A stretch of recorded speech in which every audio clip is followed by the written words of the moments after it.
திருப்பலிக்கு நான் போவதாய் இருந்தாலும் குருவானவர் குட்டியான மறை உரையில் சீக்கிரமாய் முடிந்து போகிற திருப்பலி எங்கே நடக்கிறது என்று தேடி அந்த திருப்பலிக்கு போவேன். திருப்பலியை இழுன்னு இழுக்கிறாங்களே, குருவானவர் வளவளன்னு பேசிக்கிட்டே இருக்காரே என்று சொல்வேன். ஒப்புரவு அருளடையாளத்துக்கோ நற்கருணை வாங்கவோ நான் சென்றதில்லை. என் உடலை காண்பிக்கின்ற ஆடையை அணிந்து கொண்டு முதல் வரிசையில் அமர்ந்திருப்பேன். குருவானவரை கவனித்து கொண்டே இருப்பேன்.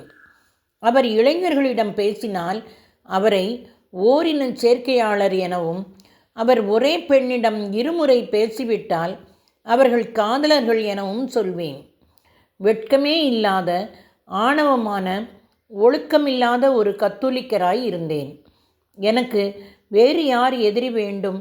தங்களையே மேதாவிகளாகவும் புனிதர்களாகவும் காட்டிக்கொள்கின்ற இந்த குருக்கள் நம்மை விட மோசமானவர்கள் என்பேன். இதேபோல் எல்லா நச்சையும் கக்கிவிட்டு திருப்பலியிலிருந்து வெளியேறுவேன். நானும் புது யுகமும். நான் புது யுக கோட்பாடுகளுக்கு அடிமைப்பட்டு கிடந்தேன். எனவே ஜோசியம் பார்க்க போவேன்.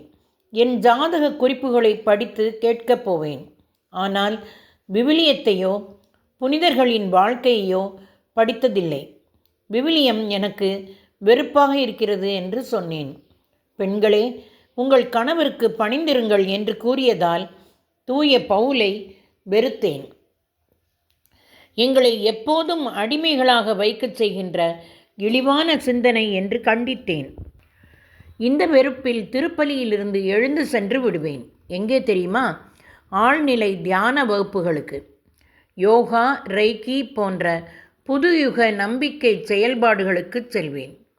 ஒரு கட்டத்தில் மறுபிறவி மீது நம்பிக்கை கொண்டு என் முற்பிறவியை அறிவதற்காக மந்திரவாதிகளிடம் சென்று நிறைய பணத்தை செலவழித்தேன். அவர்கள் என் தலையில் கை வைத்து மந்திரம் சொல்லி என் கர்மாவிலிருந்து என்னை விடுவிப்பதாக சொன்னபோது எனக்குள் யார் நுழைந்தது தெரியுமா? சாத்தான். நான் மறுபிறவியை நம்பிய போது அசைவத்தை தவிர்த்து சைவம் மட்டுமே சாப்பிட்டு வந்தேன். அசைவம் சாப்பிடும்போது என் நண்பனையோ தந்தையையோ அல்லது மாமாவையோ நான் சாப்பிட்டு விடக்கூடும் என பயந்தேன். ஏனெனில் நீங்கள் விலங்குகளாக மறுபிறவி எடுக்க முடியும் என்று சொன்னார்கள். என் முன்னோர்களை, தாத்தா, பாட்டி, பெற்றோர்கள் மற்றும் எல்லா உறவுகளையும் காண்பிப்பதாக சொல்லி என் எல்லா பணத்தையும் பிடுங்கிக் கொண்டு வஞ்சனை செய்து என்னை ஏமாற்றி விட்டார்கள். என்னை அடிமையாகவும் வேலைக்காரியாகவும் மாற்றிய சாத்தான்.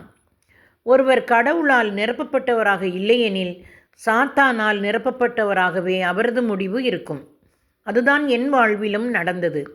எப்படியெனில் கருக்கொலையின் ஆதரவாளராக, இரக்கக் கொலையின் ஆதரவாளராக, குடும்பங்களை அழிப்பவராக என் வாழ்வு முடிந்தது.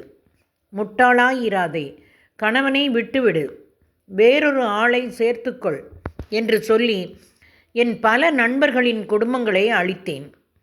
மிகவும் கவலைக்குரிய விஷயம் என்னவெனில் தன் பாலின திருமணத்தை ஆதரித்தேன்.